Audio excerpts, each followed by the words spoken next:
성부와 성자와 성령의 이름으로 아멘. 예수님과 어머니 하나 되신 성심을 통해 신성하신 하느님 아버지의 피앗의 나라 작은 태양의 나라에서 아버지께서 창조하신 그리고 피앗의 질서에서 가지런하게 살아가고 있는 온 우주 만물들과 그리고 천상의 모든 거룩한 이들과 가브리엘, 미카엘, 라파엘 대천사님과 작품 주품 천사와 구품 천사님들과 저희들에게 사랑으로 파견하여 주신 모든 수호 천사님들, 그리고 연옥 영혼과 낙태 영혼과 나라를 위해서 희생하다 돌아가신 모든 의인들과 그리고 이 지상에 남아있는 아버지께 속한 소수의 선의 세력의 자녀들, 인간이 만든 제도 전통을 따르지 않고 아버지께서 만드신 진리와 신적 질서만을 믿고 따르는 극소수의 그 모든 자녀들과 함께 아버지 대전 앞에 엎드려 감사와 찬미와 영광과 음순과 존경과 사랑을 드리며 아버지의 모든 권리를 완전히 다 되돌려 드리오며 이 기도를 봉헌드립니다. 예수님과 어머니 대한민국과 미국을 하나 되신 성심을 통해 아버지 뜻에 봉헌드리오니 아버지께서 세우신 그 두 나라가 아버지의 다스림으로 다시 회복될 수 있도록 그것에 반하는 모든 마귀 세력을 우두머리부터 말단에 이르기까지 하나도 남김없이 구약의 아버지께서 땅을 갈라서 아버지 뜻에 반하는 것들을 즉각 250명을 묻어버리셨던 것 같은 그 정의에 갈망으로 의탁하여 그 악의 세력을 같은 방법으로 모두 아버지께서 처단하여 주시기를 갈망으로 청원드립니다. 아버지, 이 나라에 아버지의 뜻 신적 질서에 반하는 카발과 프리메이슨 일루미나티와 적그리스도와 그리고 북한과 중국의 빨갱이 세력, 이 공산주의 모든 세력, 잔당의 끈앞을 하나도 찾아볼 수 없도록 모조리 다 불도저로 밀어버리듯이 밀어버리시어 이 지구상에서 대한민국과 미국에서 없애버려 주시옵소서. 그리고 이제 예수님과 성모님의 정신과 가르침과 모범만을 믿고 따르는 훌륭한 영혼들을 아버지 손수 설정하시고 뽑아주셔서 그들이 대통령이 되고 각계각층의 다양한 분야의 리더와 지도자들이 될 수 있도록 축복하여 주시옵소서. 그것이 하루빨리 앞당겨지기를 뜨겁고 열렬한 갈망으로 갈망하며 저희가 오늘도 그 지향을 위해 배상과 보석을 드립니다. 예수님과 어머니 도와주시옵소서. 자비를 베풀어 주시옵소서. 불쌍히 여겨 주시옵소서. 이 모든 기도 우리 주 예수 그리스도의 이름으로 기도드리나이다. 아멘. 성부와 성자와 성령의 이름으로 아멘. 안녕하십니까. 하나님의 뜻 선교의 피아수녀입니다. 오늘은 신명기 15장 학습할 차례가 되었습니다. 15장의 내용은 어떤 내용들이 있는지 여러분들과 함께 학습해 보도록 하겠습니다.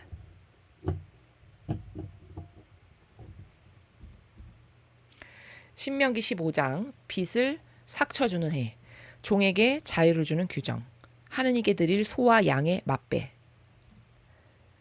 7년에 한 번씩 남의 빚을 삭쳐주어라.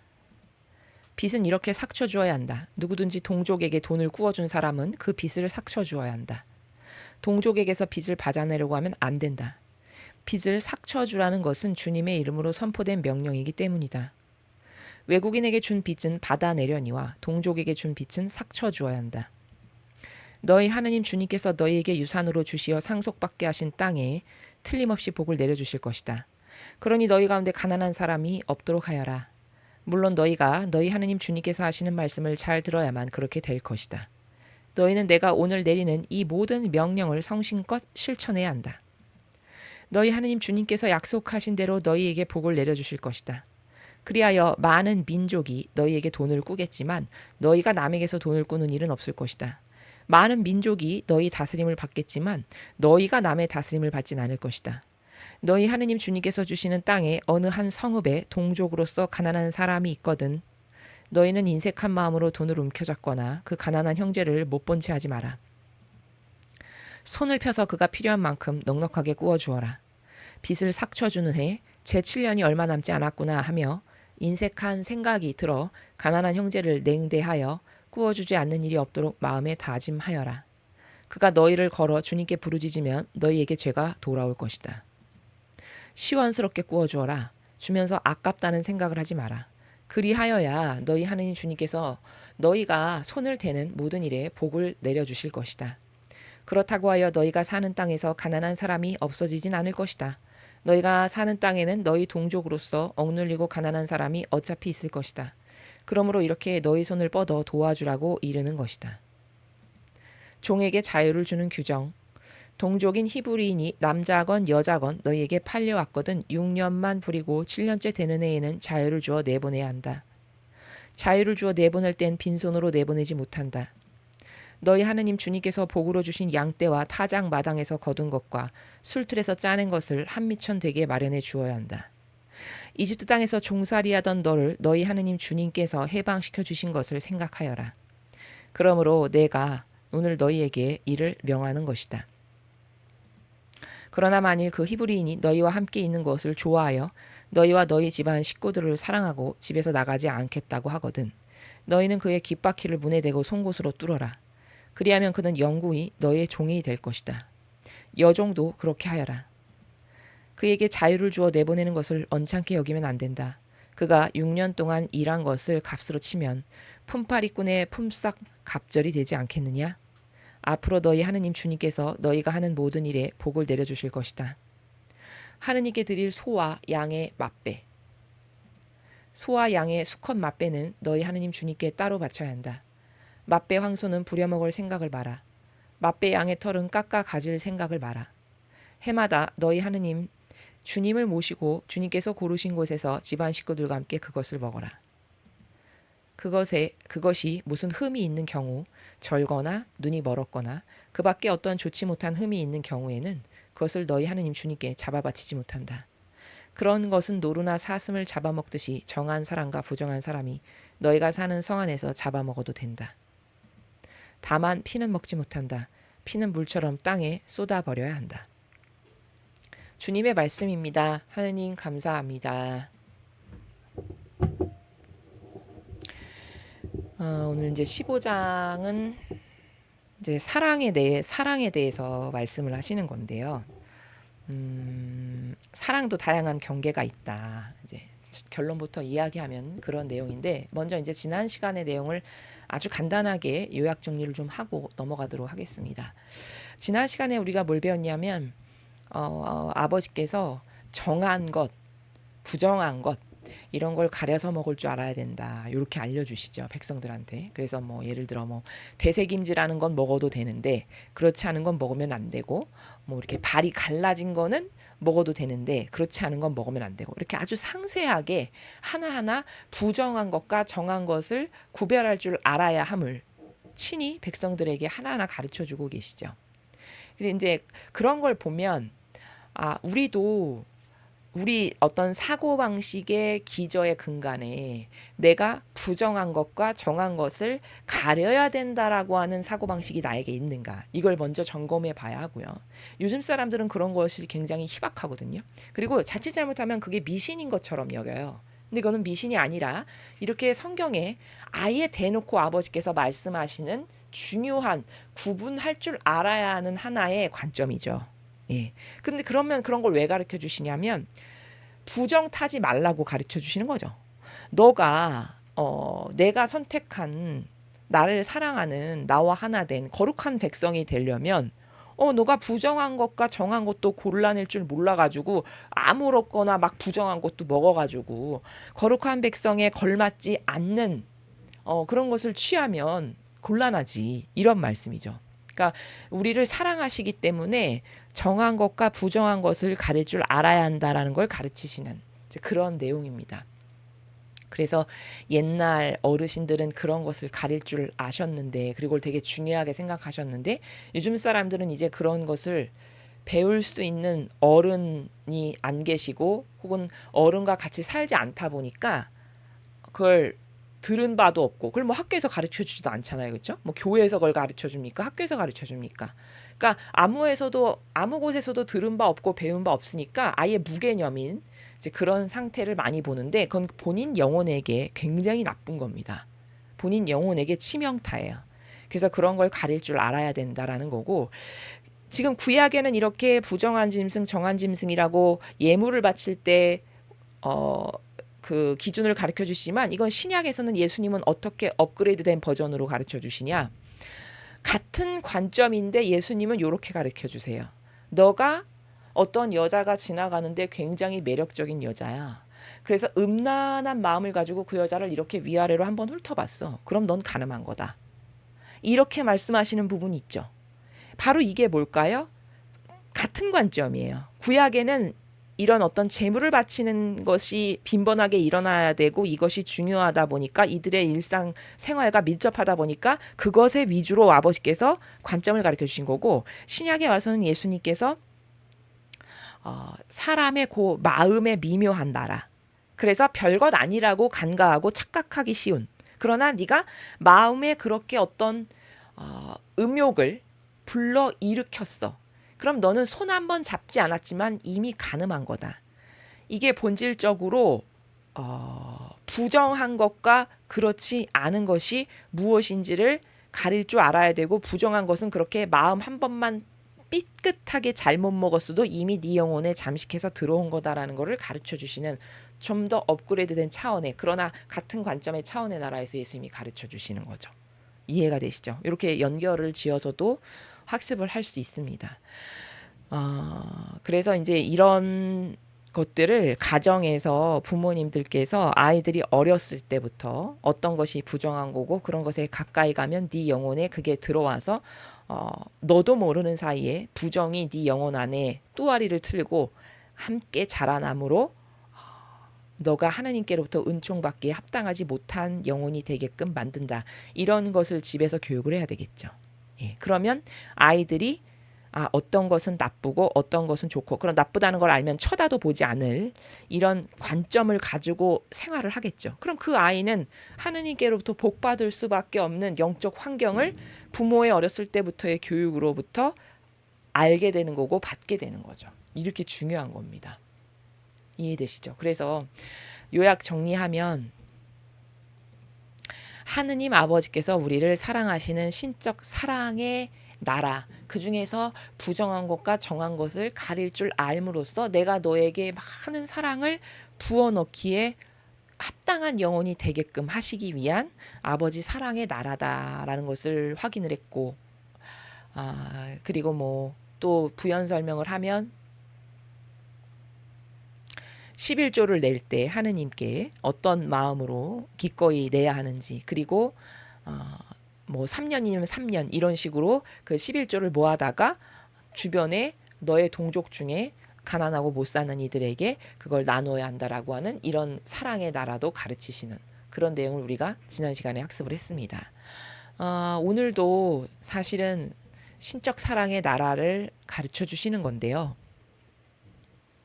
먼저 우리가 사랑이다 그러면 가장 먼저 갖추어야 할 중요한 포인트가 되는 관점이 뭐냐면, 사랑은 다양하다는 거예요. 다시 말씀드리겠습니다. 사랑은 다양한 경계가 있다는 겁니다.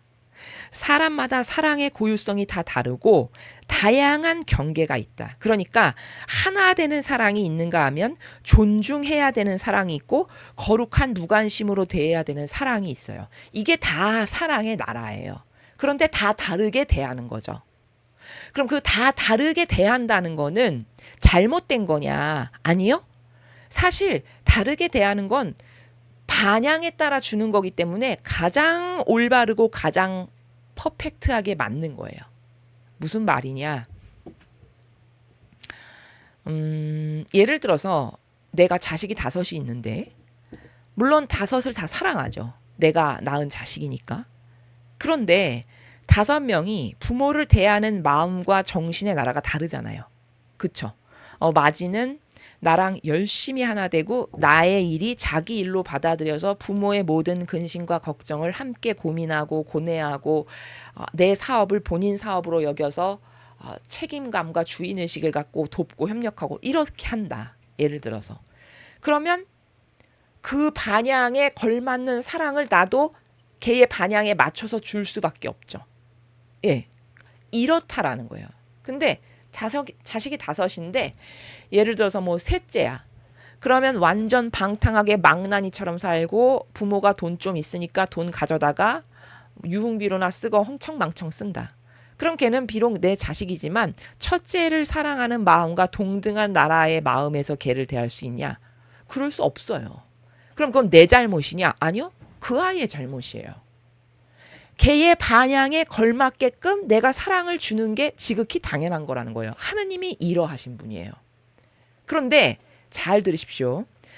요즘 시대의 이 공산주의 빨갱이들은, 특히 저 적그리스도의 거짓 교회는 사랑을, 얘가 이렇게 흥청망청 망나니로 막 살아도 망나니로 사는 애나 첫째나 똑같이 대해야 된다라고 가르치는 게 저 적그리스도 세력이에요.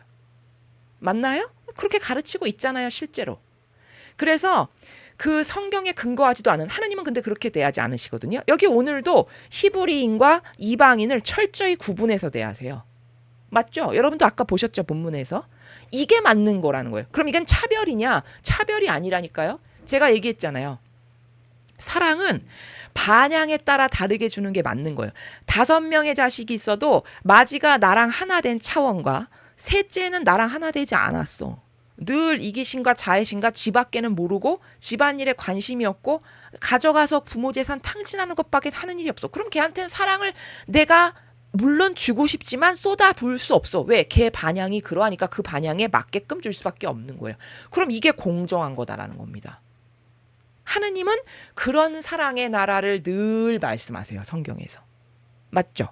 근데 이거를 빨갱이가, 그리고 저 적그리스도 세력의 거짓 교회가 항상 어떻게 뒤집어서 가르쳤냐면 수십 년, 수백 년을 다 똑같이 대하라는 거예요. 그러면서 하느님은 사랑이십니다. 이것만 맨날 갖다 붙여. 하느님의 사랑은 그런 거 아니라니까요. 예, 그런 거 아니에요. 성경을 모르니까 그렇게 말해도 가만히 있는 거예요. 성경에 이렇게 쓰여 있는데도. 그렇죠? 절대 하나님은 그렇게 대하지 않으세요. 여러분, 이스라엘을 그렇게 사랑하시는데도 끝끝내 예수님을 보내셨는데 예수님을 어떻게 대했어요, 이스라엘이? 결국 죽여버렸잖아요. 가장 잔혹한 방법으로. 사랑으로 오신 분을. 그랬더니 마지막에 아버지가 이스라엘을 어떻게 하시나요? 버리십니다. 그래서 1800여 년 동안 유럽에서 가장 비참하게 떠돌이 생활하는 종족이 되게끔 그냥 거룩한 무관심의 나라에서 이렇게 접어두세요. 그러다가 건국돼서 나라라고 생긴 게 얼마 안 되죠. 이스라엘이. 지금 현재 이스라엘이. 그렇죠? 이렇게 하신단 말이에요. 그럼 그 반향에 맞게끔 주시는 거죠. 이게 사랑의 나라가 이게 정직한 거죠. 그렇죠? 성경에 이런 건 되게 많습니다. 자, 돌아온 탕자를 보세요. 아니 그 탕자가 제 거 있잖아요, 유산. 제 거 먼저 주세요. 그랬더니 아버지께서 군말 없이 주셨어요. 그랬더니 그걸 가지고 나가가지고 흥청망청 뭐 유흥비며 온갖 자기가 하고 싶은 거에 다 써서 탕진해서 바닥을 쳤어. 이제 고통의 시간이 다가왔어. 그래서 나는 진짜 잘못 살았구나. 우리 집에 가면은 먹을 게 그냥 넘쳐서 일꾼들도 사꾼들도 거저먹고 이렇게 하는데 나는 이게 무슨 꼴이람. 인간은 바닥을 쳐야만 정직해지니까요. 바닥을 치면서 정직성으로 자기를 돌아봐서 진심으로 회개를 했어. 그래서 돌아오니까, 회개를 하고 나서 돌아오니까 그때서야 아버지께서 그 회개한 것을 다시 받아들이시는. 이런 게 다 뭐냐. 그 반향에 맞게끔 사랑을 주시는 하느님 사랑의 나라를 다 이렇게 성경에서 입증을 하는 거거든요. 그렇죠? 이렇게 다 쓰여 있는데도 그렇게 이상한 말을 하는 거예요. 모두를 다 똑같이 대하라고. 절대 모두를 똑같이 대하지 않으세요, 하느님은. 모두를 똑같이 대하라. 이게 마귀입니다. 앞으로 여러분은 사랑을 누가 논할 때 하나님은 사랑이시라며, 야 너네 그리스도교의 기본 교리는 사랑 아니야? 야 하나님은 사랑이신데 어떻게 이렇게 매몰차게 하니? 이런 말을 누가 하죠? 그럼 저건 마귀구나. 이렇게 딱 알아보시면 돼요. 저건 볼 것도 없이 마귀다. 절대 똑같이 대하지 않으십니다. 똑같이 대하는 것 자체가 마귀예요. 여러분 그렇게 똑같이 대할 거면 천국은 왜 있고 지옥은 왜 있습니까? 연옥은 왜 있으며 다 똑같이 그냥 하늘나라만 하나 만들어 놓지. 그렇잖아요. 그 논리체계라면. 하나님은 자비롭고 너그럽고 사랑이신데 좀 용서 좀 해주시면 어때? 이제 죽은 마당에 용서해서 다 천국으로 가지. 그 논리가 같은 논리잖아요. 그렇죠? 그러니까 똑똑해져서 성경을 많이 알고 진리를 알아서 누가 마귀 소리를 하죠? 그럼 따져 물을 줄 알아야 돼요. 성당에서 사제가 이상한 소리를 한다, 성경에 근거하지 않은. 그럼 신자들이 똑똑해지면은 성경을 많이 알고 진리의 빛으로 무장이 되죠. 그럼 저거 완전 마귀네. 이게 그냥 바로바로 보입니다. 무슨 입 열어서 말만 할 때마다 보여요. 그게. 저건 이런 마귀, 이런 마귀. 성경 이런데 쟤 또 다른 말 하네. 이런 마귀. 다 보입니다. 그러면 똑똑하게 손 딱 들고 물어볼 수 있죠. 성경의 몇 장 몇 절에 보면 하느님은 이렇게 이렇게 이렇게 말씀하시고 사랑을 이렇게 하시던데 지금 성경하고 다른 걸 말씀하시네요. 이렇게 얘기할 줄 알아야죠. 그럼 그 마귀가 무슨 말을 하는지 한번 지켜보면 되겠죠.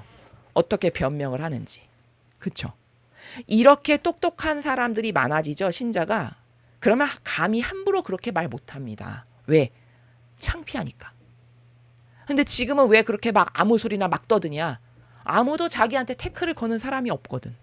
그러니까 그냥 막 떠드는 거 이 말도 하고 저 말도 하고. 그래도 워낙에 배운 게 없어가지고 다 가만히 있거든요. 심지어 틀린 소리를 해도 아멘, 알렐루야 이렇게 하는 사람이 넘쳐나죠. 그러니 이게 이런 마귀가 더 날뛰겠죠. 그래서 제가 늘 말씀드리죠. 여러분 진리를 열심히 배워서 똑똑해지십시오. 똑똑해져서 여러분이 어디 가서도 누가 성경에 근거하지 않은 마귀 논리로 이야기를 하면 가만히 침묵하지 말고 그걸 따져 물으셔야 돼요. 바로 잡아줘야 돼요. 그게 마귀랑 싸우는 신자죠. 여러분 마귀랑 싸우지 않는데 어떻게 물리쳐 이깁니까? 가만히 있는데 저절로 알아서 나갑니까? 절대 그런 일은 없어요. 마귀랑 싸울 줄 알아야 된다는 겁니다. 자, 사랑 좋죠. 사랑 싫어하는 사람은 못 봤습니다. 제가 지금까지.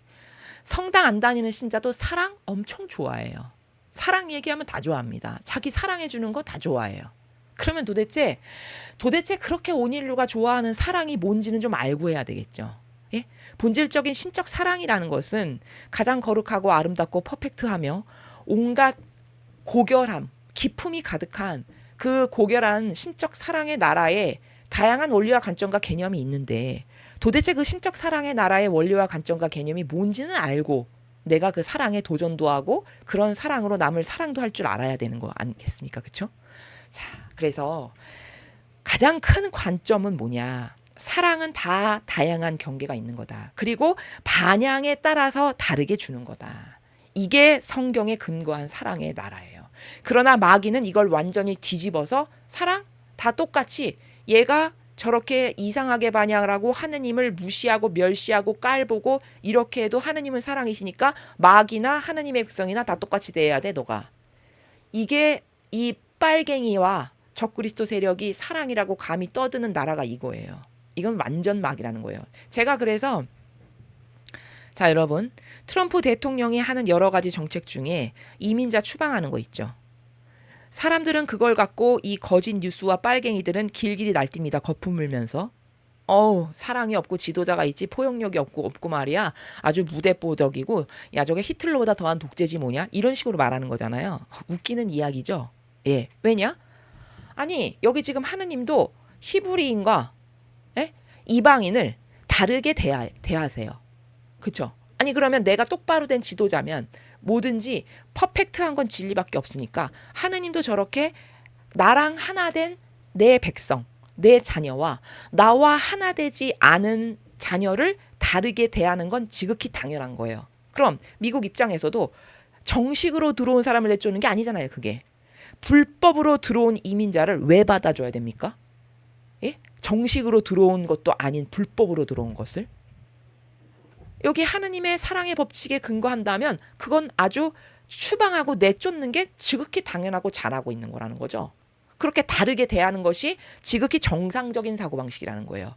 여기 하느님의 사랑의 방식도 그러하듯이. 그러니까 그건 잘한다라고 볼 수밖에 없는 거죠. 진리를 알면 이렇게 분석이 가능해요. 그런데 뭔지도 모르면서 아유 저렇게 사람이 지도자가 포용력도 없고 말이야. 너그럽고 넉넉한 마음도 없고 말이야. 저렇게 미국이라고 하는 대강대국이 좀 저런 걸 너그럽고 넉넉한 마음으로 받아들이고 이렇게 해야지. 이거는요 마귀입니다. 그냥 볼 것도 없이 마귀예요. 이해되시죠? 자 구체적으로 보겠습니다. 빚을 삭혀주는 해가 있다는 거죠. 7년에 한 번씩 남의 빚을 삭혀줘라. 탕감해 주라는 얘기죠. 7년에 한 번씩. 왜 7년이냐면 7은 영적으로 숫자가 완전수예요. 완전수. 퍼펙트하다. 완벽하다는 거예요. 그러니까 그 완벽한 숫자가 돌아오는 그 해마다 딱딱 끊어가지고 빚을 진 것을 탕감해 줘라. 이 말씀인데, 자, 이건 자비의 나라가 맞죠? 예, 자비의 나라가 맞아요. 자, 그런데 빚은 이렇게 삭혀줘야 한다. 누구든지 동족에게 돈을 꾸어준 사람은 그 빚을 삭혀줘야 한다. 동족에게서 빚을 받아내려고 하면 안 된다. 빚을 삭혀주라는 것은 주님의 이름으로 선포된 명령이기 때문이다. 그런데 외국인에게 준 빚은 받아내려니와 동족에게 준 빚은 삭혀줘야 한다. 자, 보세요. 2절과 3절을 보면 완전히 이방인과 하느님의 백성을 다르게 대하는 거 느껴지시죠? 예, 보이잖아요, 여기. 그쵸? 그럼 이거를 이제 빨갱이는 뭐라고 여기다가 붙이냐? 차별한다. 이렇게 이야기하는 거예요. 이건 차별 아니에요. 이게 정직한 거예요. 왜 너의 백성은 삭쳐주고 탕감하냐? 너의 동족이니까. 너랑 무관하지 않은 하느님의 입장에서 봤을 때는 나랑 하나 된 내 백성이니까 그것은 하나 된 관계성이니까 탕감해 주는 게 맞다는 거예요. 그러나 외국인은 이방인이잖아. 하느님을 믿는 사람이 아니잖아요. 그럼 하느님과 하나 된 사람이 아니지. 근데 하느님하고 하나 된 사람하고 똑같이 대해라. 그건 잘못된 기준이라는 거예요. 하느님하고 하나 된 사람과 하나 되지 않은 사람은 다르게 대하는 것이 올바른 거다라는 걸 가르치시는 겁니다. 그럼 이것에 근거해서 트럼프 대통령의 그 이민자, 불법 이민자 추방하는 건 그게 왜 잘못된 겁니까? 정직하고 올바른 거지. 맞죠? 예, 이렇게 진리에 근거한 사고방식으로 무장이 돼야 리더도 똑바로 할 수 있는 겁니다. 이해되시죠? 그러니까 하나 된 정도에 따라 사랑의 적용 기준이 다른 겁니다. 여기 하느님이 하시는 방법은 바로 그런 거예요. 아니, 내 자식에게 내 금고 번호를 알려주지 마. 옆집 애에게 내 금고 번호 알려주는 부모도 있습니까? 없잖아요. 그러면 그건 또 왜 가만히 있어? 아이고, 차별하네. 옆집 애랑 내 아이랑 차별하네. 차별하면 안 되지. 넌 사랑이 부족해. 그 같은 논리라면 그렇게 적용해야 되는 거 아닙니까? 맞잖아요. 그쵸? 근데 말 안 되잖아요, 그거. 그 말엔 또 이의를 제기할 거 아니에요? 그러니까 이렇게 인간은 그냥 진리 모르죠? 그러면 그냥 마귀가 그 어리석은 인간 손바닥에 공깃돌 놀듯이 갖고 노는 건 너무 쉬운 일입니다. 그쵸? 그러니까 아니, 내 방에 있는 금고를 내 자식에게는 번호를 알려줘도 옆집 아이에게 안 알려주는 건 무슨 기준이에요? 그 차별이에요? 그게 나랑 하나 됐냐 하나 되지 않았느냐에 따라 다르게 대하는 것이죠. 그럼 지극히 당연한 거죠. 그건 지극히 당연하면서 왜 그 정책은 잘못됐다는 거예요? 같은 원리인데. 같은 원리지 않습니까? 그렇죠? 이렇게 따질 줄 알아야 된다는 겁니다. 그러니까 여러분이 마귀에게 유린당하지 않으려면 이 마지막 시대에는 이렇게 진리의 성경에 다 아버지가 가르쳐주고 계시거든요. 그냥 관점이 없으니까 모르는 거예요. 그렇죠? 이 관점을 여러분의 정신세계 사고방식의 근간으로 자꾸 가지셔야 돼요. 저것이 내 것이 되게 해주십시오. 저 사고방식이 제 사고방식이 되게 해주세요. 이렇게 갈망으로 기도를 하십시오. 여러분이 갈망할 때마다 아버지께서 은총을 주세요. 그래서 이렇게 하나 된 정도에 따라서 사랑의 적용 기준이 다른 건 너무 당연한 거다. 그러니까 자국민 우선주의가 맞는 거죠. 그쵸? 자국민 우선주의가 맞는 거라니까요. 근데 이 나라는 지금 어때요? 자국민을 우선해요? 중국인을 우선해요? 중국인을 우선하니까 국민들이 들고 일어나고 아니라고 하는 거죠. 그게 맞는 거죠. 성경에 근거해서 잘못된 거잖아요. 딱 보면. 그리고 마귀가 침범해서 이 나라를 삼키려고 하는 계략이라는 게 단번에 알 수 있는 거 아닙니까? 그렇죠? 이렇게 다 성경에 보면 나와 있는 거고 입증을 얼마든지 할 수 있는 건데 하도 거짓 교회에서 성경을 가르치지 않고 진리를 배워본 적이 없으니까 누가 그냥 하나님은 사랑이신데 너는 왜 사랑이 없어? 이 말만 하면 입이 벙어리가 돼. 그러네. 하나님은 사랑이신 건 맞지. 그래, 나는 사랑이 부족하구나. 또 이렇게 이야기를 합니다. 이 얼마나 답답한 일입니까? 자, 그 다음에 너희 하느님 주님께서 너에게 유산으로 주시어 상속받게 하신 땅에 틀림없이 복을 내려주실 것이다. 그러니 너희 가운데 가난한 사람이 없도록 하여라. 이 너희 가운데는 너희 동족을 두고 하는 말이에요. 아까 여기 너 동족이거든 7년마다 빚을 탕감해 줘라. 그게 나랑 하나 된 너희끼린 형제 자매 지간이잖아. 그러니까 그 아이가 지은 빚은 7년마다 한 번씩은 탕감해서 걔가 다시 살아갈 수 있는 어떤 희망을 줘야 되지 않겠니? 라고 말씀하시는 거고 네가 내가 그렇게 하라라고 지금 너에게 명령한 것을 잘 지켜. 그러면 네가 복을 받을 거야. 왜? 너가 하느님의 계명을, 하느님의 질서를 잘 지키고 순종을 하니까 너가 순종하는 것을 보고 너에게 틀림없이 복을 주실 거야. 이런 말씀이죠. 그렇죠? 물론 너희 하느님 주님께서 하시는 말씀을 잘 들어야만 그렇게 될 것이다. 물론 네가 아버지가 주신 법칙에 순종하고 잘 듣는다면 너는 복을 당연히 받을 거다. 너희 내가 오늘 내리는 이 모든 명령을 성심껏 실천해야 한다. 너희 하느님 주님께서 약속하신 대로 너희에게 복을 내려주실 것이다. 그리하여 많은 민족이 너희에게 돈을 꾸겠지만 너희가 남에게서 돈을 꾸는 일은 없을 것이다. 그러니까 너희가 이렇게 하느님께서 이렇게 살아라, 이렇게 살아라, 이런 게 질서다, 이게 올바른 거다 이렇게 알려주시잖아.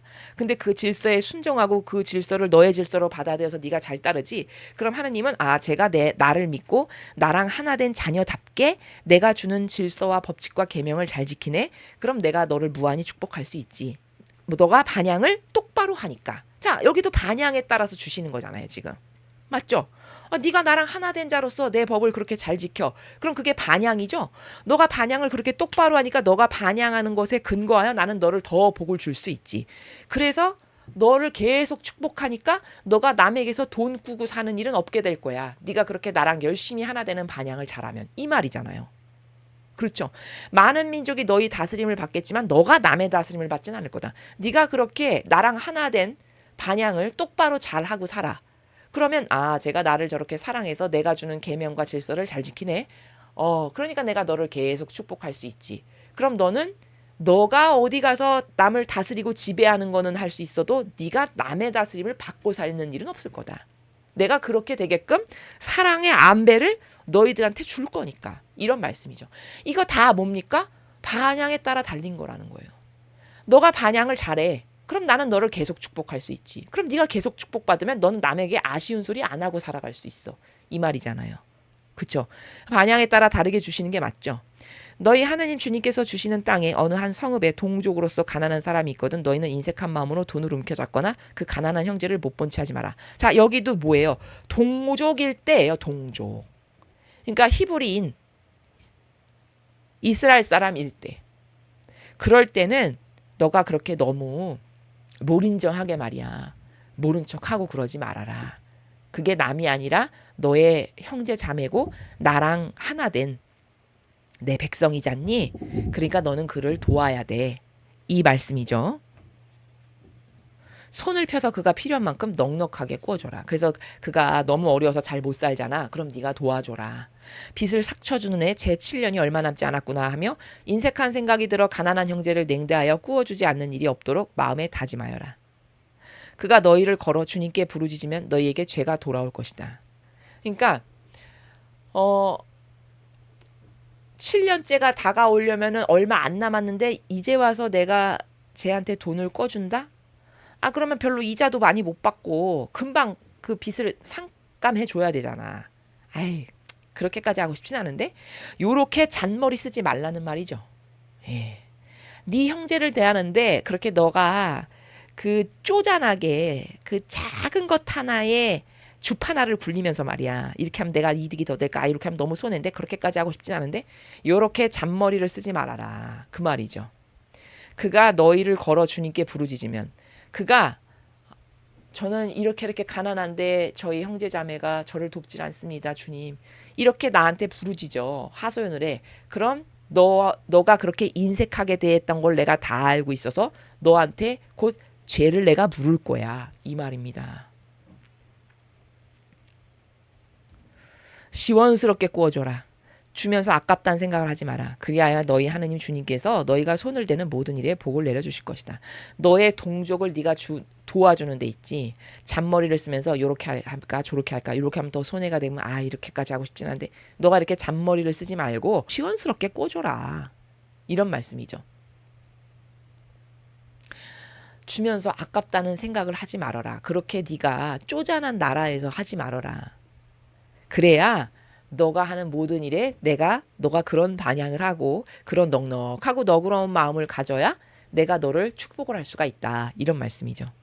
그렇다고 하여 너희가 사는 땅에서 가난한 사람이 없어지진 않을 것이다.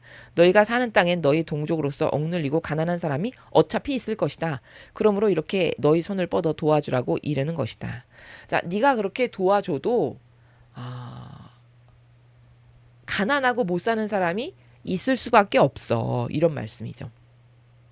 그러니까 악에 짓눌린 사람이 아무리 도와준다라고 해도 하나도 없어질 수는 없는 거다. 그리고 이런 마음을 가져야 된다는 거예요. 11절의 나라는. 저 사람이 저렇게 가난하고 힘들고 어려운 거는 저 사람이 아니었으면 내가 그런 처지가 될 수도 있었어. 이런 너그럽고 넉넉한 마음이 되라는 거예요. 왜 성경에 예수님이 그런 말씀하시죠. 그 담장이 넘어졌을 때 그 담장에 깔려 죽었던 사람. 그 사람이 너보다 더 죄가 많아서 그렇게 깔려 죽었다라고 생각하니? 절대 그렇지 않다. 이렇게 말씀하시는 부분이 있죠. 신약 성경에. 예. 바로 그것과 같은 나라거든요. 11절이 지금. 그러니까 어떤 사람이 처지가 어렵고 더 비참하게 죽고 막 이런 일이 벌어지잖아요. 세상을 살다 보면. 그러면 사람은 잘못 이해하면 저 사람 벌 받았어. 뭐 저 사람은 뭐 나빠서 저렇게 된 거야. 이렇게 생각하지 말아라. 그가 너보다 더 죄를 많이 졌거나 그가 더 악한 사람이라서 그런 것이 아니라 그게 너가 될 수도 있는데 그가 너 대신 너가 죽을 수도 있었던 것을 그가 대신 받은 것일 수도 있어. 이런 차원의 나라입니다. 그러면 더 너그럽게 대해줄 수 있는 마음이 생기죠. 사실 그게 맞는 거죠. 그런 마음을 가지라고 11절에 아버지께서 말씀을 하시는 거죠. 종에게 자유를 주는 규정. 동족인 히브리인이 남자건 여자건 너에게 팔려왔거든 6년만 부리고 7년째 되는 앤 자유를 주어 내보내야 한다. 자, 이것도 아까 7년째 됐던 빚을 탕감하듯이 7년을 내 집에 종으로 썼어. 같은 동족인 히브리인인데 그러면 7년째 됐을 때는 그에게 자유를 줘서 해방을 시켜라. 이런 말씀이죠. 자유를 주어 내보낼 땐 빈손으로 내보내지 못한다. 자, 그런데 이제 그를 7년이 돼서 해방을 시킬 때는 좀 나가서 기반을 잡고 살아갈 수 있게끔 너가 뭘 좀 도와줘라. 이런 말씀이죠. 너희 하느님 주님께서 복으로 주신 양떼와 타작마당에서 거둔 것과 술틀에서 짜낸 것을 한 미천 되게 마련해 줘야 한다. 이집트 땅에서 종살이하던 너를 너희 하느님 주님께서 해방시켜 주신 것을 생각하여라. 그러므로 내가 오늘 너희에게 이를 명하는 것이다. 자, 역지사지가 돼보라는 거죠. 너도 남의 나라에서 아주 비참하게 매맞아가면서 종노릇하면서 살던 때 있었지. 근데 하느님이 그걸 거저 아무런 대가 없이 너를 내 백성으로 삼으면서 그걸 해방시켜주고 먹여주시고 입혀주시고 털을 잡아서 살아갈 수 있게끔 하시고 다 이렇게 하느님이 거저 너를 살리시고 먹이신 거 아니야? 그럼 너도 그런 은혜를 입었다면 너도 너의 동족에게 같은 은혜를 베풀어야 되는 게 정직한 양심 아니니? 이런 말씀의 나라죠. 그러나 만일 그 히브리인이 너희와 함께 있는 것을 좋아하여 너희와 너희 집안 식구들을 사랑하고 집에서 나가지 않겠다고 하거든 너희는 그의 깃바퀴를 문에 대고 송곳으로 뚫어라. 그리하면 그는 영구히 너희 종이 될 것이다. 요 정도 그렇게 해라. 자, 이제 7년째가 돼서 자 이제 해방의 시간이 왔으니 이렇게 이걸 가지고 가서 미천을 삼고 자리를 잡아서 잘 사십시오. 이렇게 했는데 그 사람이 나가기가 싫대. 오히려 우리 집에서 이렇게 종살이하면서 사는 게 편하고 자기는 그게 더 만족스럽다라고 이렇게 해. 의견을 피력해. 그러면 그가 자유의지로 선택한 거니까 그 자유의지를 존중해서 이제 우리 집에서 그가 계속 종 노릇을 할 수 있게끔 귓바퀴를 문에 대고 송곳으로 뚫으라는 건 이 사람이 우리 집의 종입니다 라고 하는 표식을 하라는 거죠. 예. 그렇게 해서 영구히 너희 집에서 종으로 살 수 있게끔. 그러니까 다시 말하면 16, 17절의 나라는 이거예요. 이 사람이 밖에 나가서 혼자 살아갈 능력이 안 되는 거죠. 예. 왜 부족한 사람이 있잖아요. 살다 보면 사람도. 능력이 안 돼서 그냥 나는 이 집에서 주시는 밥 먹으면서 종으로 살겠습니다 라고 본인이 자원을 해. 그럼 그것을 받아들여서 너는 이제 너가 강요한 게 아니라 본인의 자유의지가 그걸 선택했으니까 너희 집에서 종으로 계속 쓸 수 있다. 대신에 표식을 해라. 이런 말씀이시죠. 그에게 자유를 주어 내보내는 것을 언짢게 여기면 안 된다. 근데 만약에 그 사람이 나가겠다라는 것에 동의를 해. 그러면 자유를 주어 내보내는데 그걸 언짢게 기분 나쁘게 꾸리꾸리하게 예를 들면 그렇게 생각하면 안 된다. 그가 6년 동안 일한 걸 값으로 쳐봐라. 그럼 품팔이꾼의 품삯 갑절이 되지 않겠느냐? 너희 집에서 6년 동안 그가 노동으로 행한 것을 생각해봐라. 그러면 그렇게 내보내는 거를 너가 언짢게 생각하면 안 되겠지. 너의 양심이. 앞으로 너희 하느님 주님께서 너희가 하는 모든 일에 복을 내려주실 것이다. 네가 이렇게 넉넉하고 너그러운 마음으로 하느님께서 너희를 어떻게 대하셨는지를 생각해서 너도 아버지랑 하나 된 자로서 아버지의 마음이 너의 마음이 돼야 되는 거 아니야? 그러면 아버지가 그렇게 사랑으로 자비롭게 대하셨으면 너도 게다가 같은 동족인데 자비롭고 너그러운 마음으로 대해야지. 그렇게 해서 대해야 너가 복받을 수 있어. 복받기에 합당한 영혼이 된다. 이런 말씀이죠. 하느님께 드릴 소와 양의 맛배, 소와 양의 수컷 맛배는 너희 하느님 주님께 따로 바쳐야 한다. 맛배 왕소는 부려먹을 생각을 마라. 맛배 양의 털은 깎아가질 생각을 마라. 해마다 너희 하느님 주님을 모시고 주님께서 고르신 곳에서 집안 식구들과 함께 그것을 먹어라. 그러니까 맛배는 가장 좋은 거라고 우리가 보잖아요. 수확해서 그 첫 번째 것, 가장 튼실하고 좋은 첫 번째 것. 그것은 하느님께 권리를 다 되돌려 드려라 라는 거예요. 19절의 나라가. 왜? 이거 다 하느님이 주신 거니까. 아버지가 농사가 잘 되게 해주시고 이렇게 짐승도 튼튼하고 아주 양질의 짐승을 태어날 수 있게끔 다 아버지가 안배하고 배려하신 거잖아요. 그러면 그 아버지가 주신 사랑의 선물에 감사하는 마음으로 내가 화답을 해야 된다는 거죠. 그렇죠? 이것도 올바른 반향의 나라예요. 그렇게 네가 화답을 하는 것이 정직한 거지. 그래서 그 화답을 할 소중한 재물은 아버지께 바쳐드리기에 합당한 예물이 돼야 되니까 그걸로 뭐 부려먹다가 하느님께 드린다거나 그걸 털을 깎아서 내가 또 그거 털은 또 팔아먹고 뭘 드린다거나 이렇게 잔머리 쓰면서 거기서 끝까지 뭐 내가 조금이라도 손해를 안 보려고 하는 이런 생각을 가져서는 안 된다라는 거죠. 그러면 하나님께서 이걸 받으시겠습니까? 야, 너나 가져라. 이렇게 하시지 않으실까요? 그렇죠. 그러니까 하나님께 뭘 드릴 때는요, 여러분. 정성을 다해서 드리지 않죠. 그럼 안 드리니만 못합니다. 굉장히 이거 조심해야 돼요. 노여움을 살 수 있어요. 이게 근데 지극히 당연한 게, 자, 여러분 생각해 보세요. 여러분이 부모님이신데 자녀가 여러분에게 선물을 가져왔어요. 근데 부모님이 자녀들이 뭘 가져왔을 때 선물로 받으실 때 가장 기쁜 건 어떤 거세요? 어떤 진정한 정성 가득한 마음이죠. 돈의 값어치보다도 나를 위해서 제가 이것을 준비하기 위해서 사랑과 정성을 기울였구나라는 걸 내가 느낄 수 있어. 그러면 그게 기쁘신 거잖아요. 하느님께도 마찬가지예요. 엄청 비싸고 좋은 걸 바쳐라. 이 말이 아니에요. 그런 나라가 아닙니다. 19절은. 정성스럽게 이건 아버지께 바칠 거니까 이렇게 역겨운 인간이 감히 여기다가 손을 대면 안 돼. 정성으로 사랑 가득하게 아버지가 온전하게 받으실 수 있게끔 해야지 하는 마음으로 드려라라는 걸 부려먹을 생각을 하지 말고 털을 깎지 마라라고 표현을 한 거지.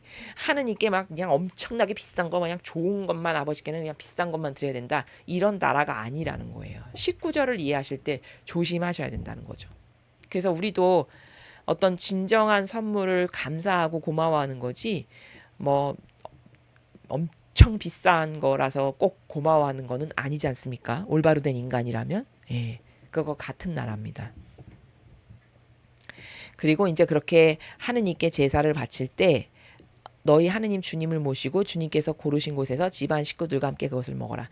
아무 데서나 제사를 지내지 말고 아버지께서 여기 와서 제사를 바쳐라라고 주신 장소 있죠. 거기 가서 제사를 지내고 나서 집안 식구들과 함께 그것을 나누어 먹어라. 아버지 앞에서 이런 말씀이시고, 그것이 무슨 흠이 있는 경우, 절거나 눈이 멀었거나 그 밖에 어떤 좋지 못한 흠이 있는 경우엔 그것을 너희 하느님 주님께 잡아 바치지 못한다. 자, 그런데 네가 어떤 재물을 나에게 바치려고 했는데 양이나 소를 보니까 눈이 멀었어. 다리를 절뚝거려. 이러면 어떤 흠결 사항이 있는 거죠. 그런 것을 하느님께 잡아 바치면 안 된다는 거예요. 자, 이것도 무슨 아까 19절하고 같은 나라죠. 하느님께 드리는데 정성과 마음을 다해서 드려야지 이렇게 이건 팔 수 없으니까 예를 들면 이거는 제사나 지내 만약에 이런 마음을 드린다 그러면 안 드리니만 못한 겁니다. 이해되시죠? 이런 걸 잘못하면요 저주를 받게 돼요 오히려. 그러니까 어떤 나라냐면 부모님들도 자식이 어떤 무슨 기념일이어가지고 선물을 가져왔는데 남에게서 받은 거 혹은 내가 먹다가 아이 맛없고 별로니까 이건 엄마나 갖다 드리자. 예를 들면 이렇게 해서 갖다 드린다던가 이런 거 받으면 기분 좋으세요? 엄청 기분 나쁘시죠. 안 받으니만 못하시죠. 똑같은 겁니다. 그러니까 이 인간은요 사랑이 뭔지를 잘 알아야 돼요. 사랑은 순전히 의미에 달려 있는 거거든요. 그 마음의 나라의 아름다운 의미 그걸 소중하게 받는 거죠. 근데 그 마음의 의미라는 거는 정성이고 그쵸? 진정성이고 뭐 이런 거잖아요. 그러니까 어떤 선물을 누구에게 한다는 거는 내가 저 사람을 사랑하고 소중하게 생각해서 이런 정성과 이런 의미를 담아서 드립니다. 이 마음을 표현하는 거라는 거죠.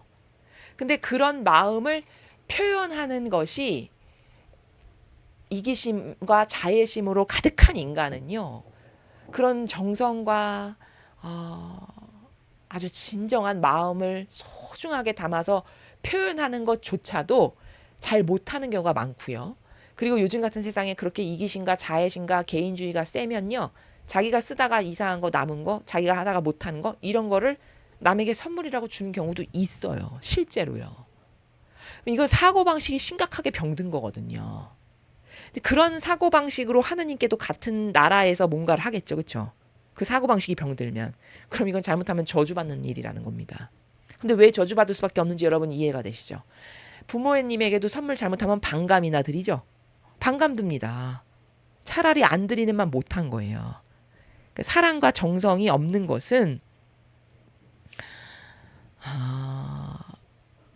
사실 올바른 선물이 아니에요. 그러니까 여러분 예를 들면 이런 겁니다. 부모님들은 제가 지금 하는 이 말을 이 나라를 굉장히 이해를 잘 하실 텐데 어떤 사람한테 자식 둘이 있는데 한 자식은 좀 가난하고 잘 못 살아. 근데 또 다른 자식은 굉장히 부자로 떵떵거리면서 강남에서 살아. 근데 강남에서 사는 자식이 부모님 생신이 됐어요. 케이크를 1억짜리를 사왔는데 1억짜리 케이크에서 한 숟가락 푹 퍼먹고 그리고 1억짜리입니다 하고 가져왔어.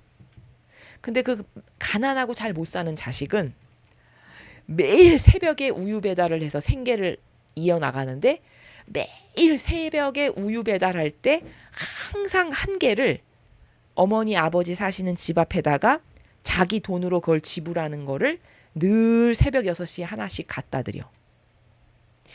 그러면 여러분 두 자식이 지금 선물을 가져왔어요. 부모님께 드린다고.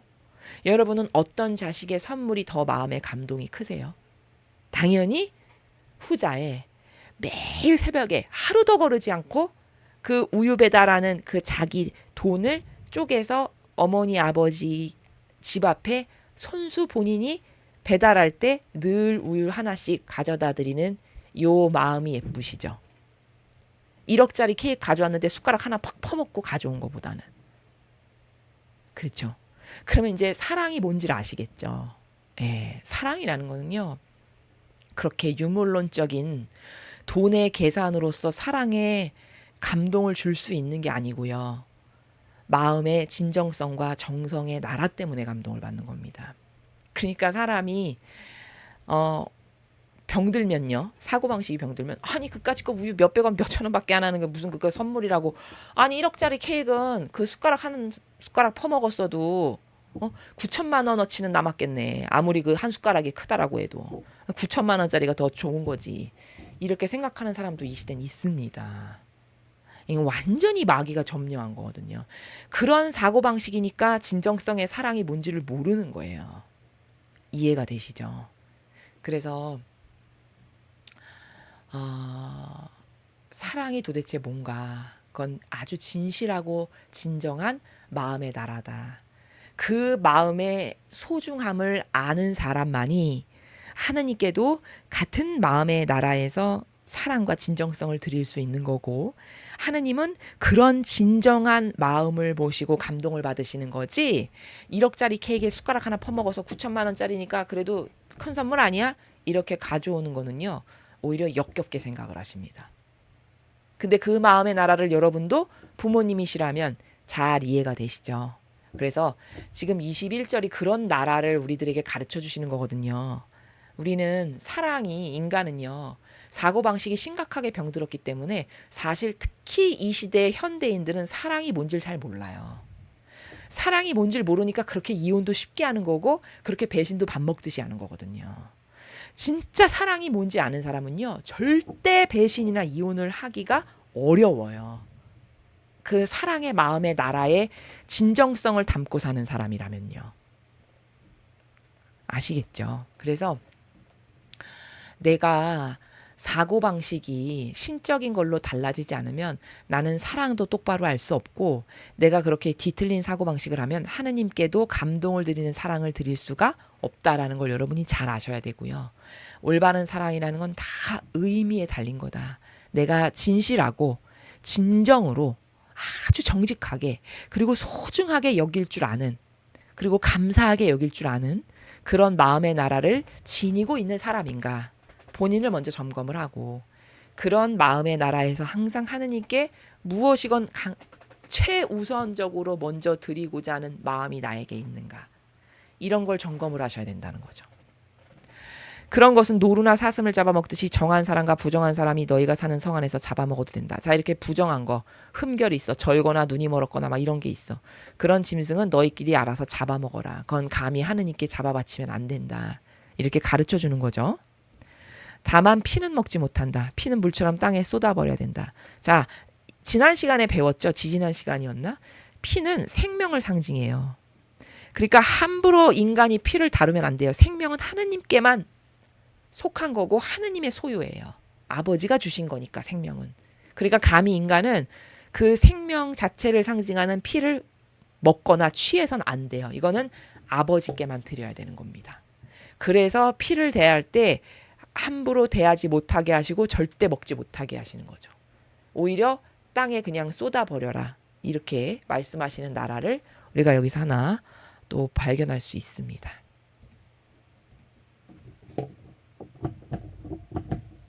오늘 우리는 그 사랑의 나라가 무엇인지를 학습했습니다. 사랑은 다양한 경계가 존재한다. 그리고 사랑은 상대방이 어떻게 반영하는가에 따라서 내가 다르게 대할 수 있는 다양한 경계가 있는 거다.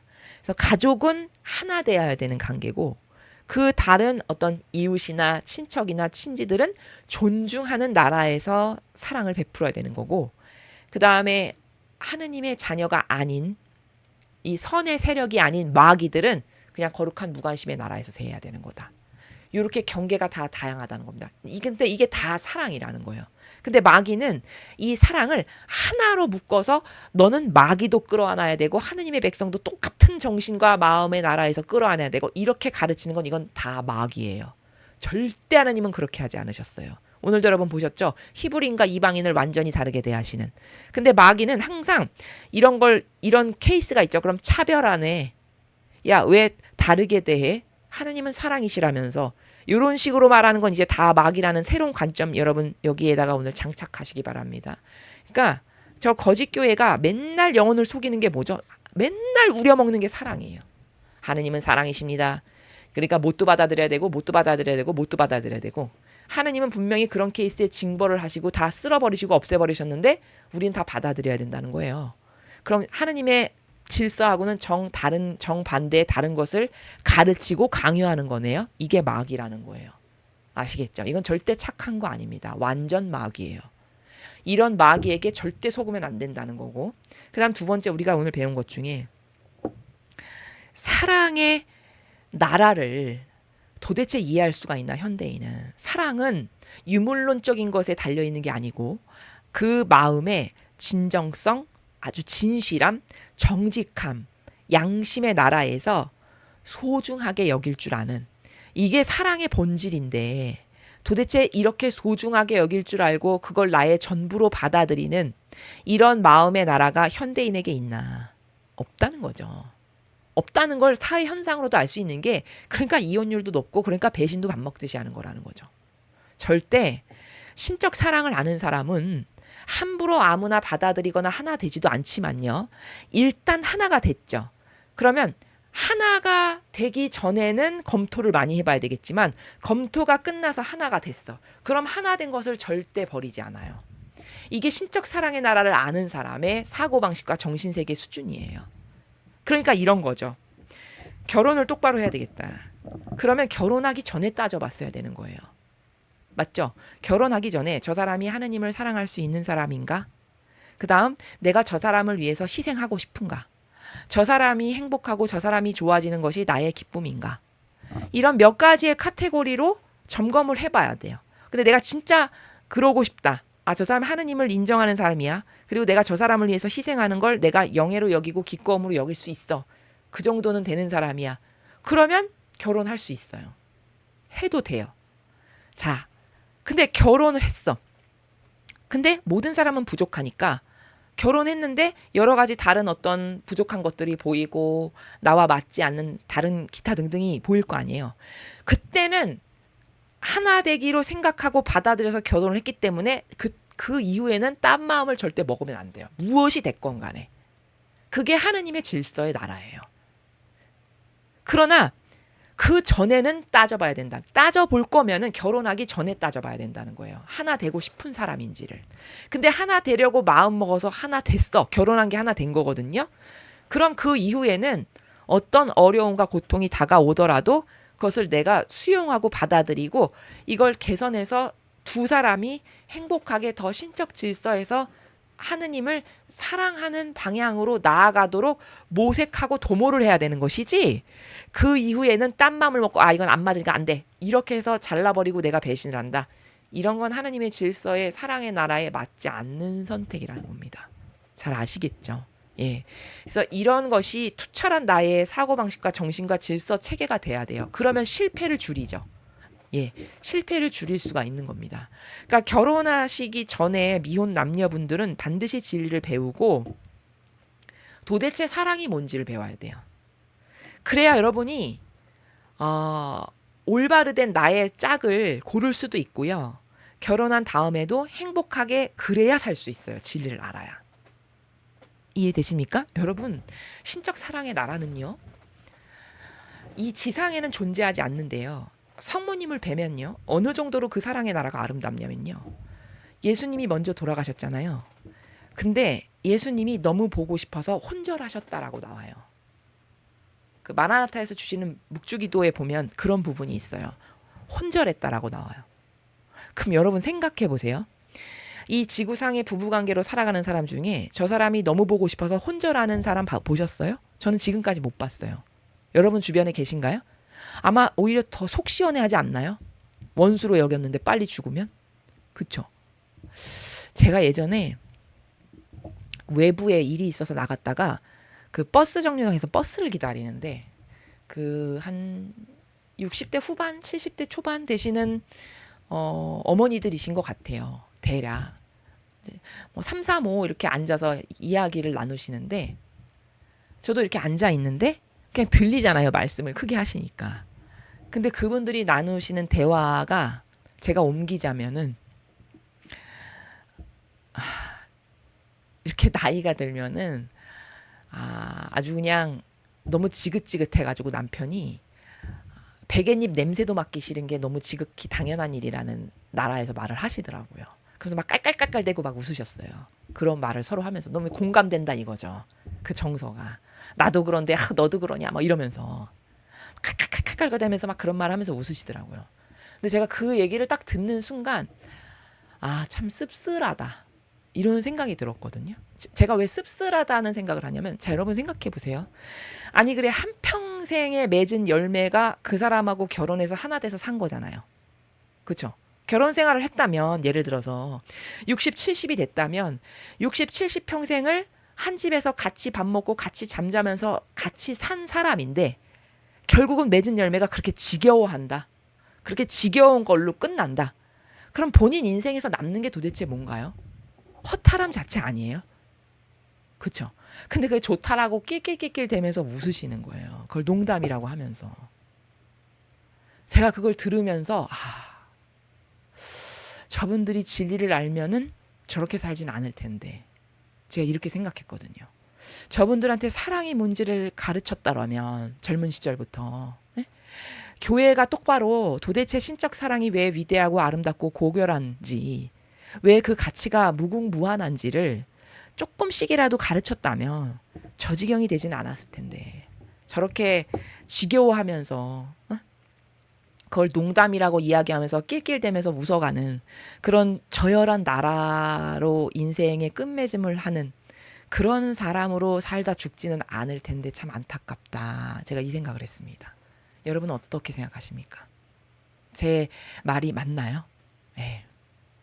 그러면 이 지금 제가 버스 정류장에서 들었던 그 수준과 예수님이 너무 보고 싶어서 혼절하시는 성모님의 정신세계의 수준의 갭은 그냥 하늘과 땅만큼 다른 거죠. 수준 차이가. 네. 그 정도로 다른 거예요. 그러면 성모님도 인간이셨잖아요. 똑같은 인간인데 한 사람은 그 사랑이 너무 소중하고 그리워서 못 보면 혼절하는 나라에서 산다면 이 차원은 지겨워서 언제 죽나 빨리 죽었으면 지겨워서 베갯잎에 냄새 맡는 것도 싫다라고 여기는 나라라면 이 갭이 얼마나 이거 어떻게 메꾸나요? 이 갭을. 예? 도대체 이 차원의 차이를 누가 가르칠 거며 그렇게 살아서 죽으면 본인에게나 상대방에게나 남는 것이 아무것도 없음을 가르쳐서 지금이라도 그 갭을 메꾸는 서로가 서로를 소중하게 여길 줄 아는 그런 사랑의 나라로 이끌어야 되는데 그걸 누가 이끌어 줄 거예요? 그렇죠. 엄청난 손실이거든요, 이거. 한평생 여기 지상에 왔다가 갔는데 그래 남은 의미라고는 서로가 서로를 지겨워하고 없는 게 더 편하다. 혼자 사는 게 편하다. 각방 쓰는 게 편하다. 이런 열매만 맺고 죽는다면 너무 허무하고 허탈한 거 아닌가요? 이런 거예요. 그래서 여러분 사랑이 이제 뭔지 좀 아시겠나요? 예, 사랑이라는 거는 진실한 마음, 진정성, 서로가 서로를 하나님의 뜻 안에서 소중하게 여길 줄 아는 이런 마음의 나라를 내가 간직하고 그 간직한 마음의 나라를 나이가 들수록 오히려 더 키워가는 더 크게 더 소중하고 더 아름답게 키워나가는 인생의 이런 여정이거든요. 예. 근데 그런 마음이 되게끔 되려면 신적 사랑이 뭔지를 알아야만 그래야 서로가 서로에게 소중한 존재이구나를 발견해 나갈 수 있는 거거든요. 왜냐면 그거는 인간적인 나라에서는 죽을 때까지 그 차원을 알 수 없어요. 맨날 단점만 보이지. 본인도 부족한데 맨날 상대방의 단점만 이야기하는 다람쥐 쳇바퀴 돌듯 이것만을 반복하다 죽을 거거든요. 근데 이거는 왜 그러냐면 인간적인 나라에서 사니까 그런 거예요. 그러니까 그 수준을 여기 신적인 차원의 나라에서 사고방식을 하는 영혼으로 이거를 끌어올려야 되거든요. 그러면 여기서 살던 사람의 사고방식을 이 차원에다 갖다 놓으면 거기서는 이제 무궁한 발전이 있어요. 그냥 무한한 발전이. 무한한 차원이 열리는. 그러니까 못 보면 혼절하는 차원에까지 이르기까지. 이 과정을 젊은 시절부터 지긋하게 나이가 들 때까지 그걸 업그레이드를 계속 해가면서 서로가 거기서 아름다움을 향유하는 이제 이런 사랑의 차원의 바다이거든요. 그럼 이것을 단시간에 가르쳐 줄 수도 없잖아요. 그렇죠. 이것을 조금씩 매일 배우고 신적 사랑의 아름다움과 신적 사랑이 얼마나 고결하고 매력적인 것인지를 자꾸 가르쳐서 그 차원을 업그레이드 이렇게 해서 80이 되면은 너무 그윽한 향기가 나는 예를 들면 그런 차원으로 살아갈 수 있게끔 이끌어주는 이걸 누가 해야 되냐? 이거를 교회가 해야 되는 거예요. 근데 여러분 이런 사랑의 차원의 나라 들어보셨어요? 아마 처음 들어보실걸요. 그렇죠. 예. 그러니까 이거 제 역할을 못하는 거고 맨날 마귀만 가르쳐놔가지고 사랑은 다 똑같이 대하는 거라고 온갖 망상과 착각과 오해와 부작용을 인간의 사고방식 안에 집어넣는 걸 누가 하냐. 이게 거짓교회가 하는 거예요. 그리고는 그 기호정속 경향으로 길들여졌기 때문에 그거랑 다른 걸 보죠. 그러면 잘 알지도 못하면서 또 공격해. 본인이 막인데 남더러 막이라고 하면서. 이거를 어떻게 개선할 겁니까? 이 요지경 속을. 그쵸? 그러니까 여러분 우리만이라도 진리를 배우시는 여러분만이라도 그렇게 허무하게 살면 안 됩니다. 죽을 때가 됐을 때 내가 죽어서 하늘나라에 가기 전에 아 나는 저 사람이 너무 나에게 소중한 전부다. 이런 말을 할 수 있는 사랑의 관계성을 살아있을 때 구현해야 돼요. 그래서 아 하나님의 뜻 안에서 저 사람하고 완전히 하나 됐습니다를 내가 정직하고 당당하게 고백할 수 있는 이런 관계가 돼야 되는 게 이게 부부관계예요. 아시겠죠? 네. 이것을 여러분이 지금부터라도 만들어 나가시기 바랍니다. 진리를 계속 배우면 그런 고결한 정신세계의 수준 높은 그윽한 향기의 나라로 여러분이 가기를 갈망하시죠. 그러면 아버지께서 사람의 의지를 보시기 때문에 그 나라로 갈 수 있게끔 인도하십니다. 이끌어 주시고요. 이해되셨죠? 그래서 우리는 우리만이라도 그런 고결한 성모님이 구현하셨던 예수님이 구현하셨던 고결한 아름다운 사랑의 나라를 이 지상에서 살 때 구현해서 아버지께 많은 인류 아무도 드리지 않는데 나만이라도 그런 하나된 사랑을 구현해서 아버지께 기쁨을 드리는 그런 여러분들이 되셨으면 좋겠습니다. 이상으로 신명기 15장 해설 강의를 마치겠습니다. 감사합니다.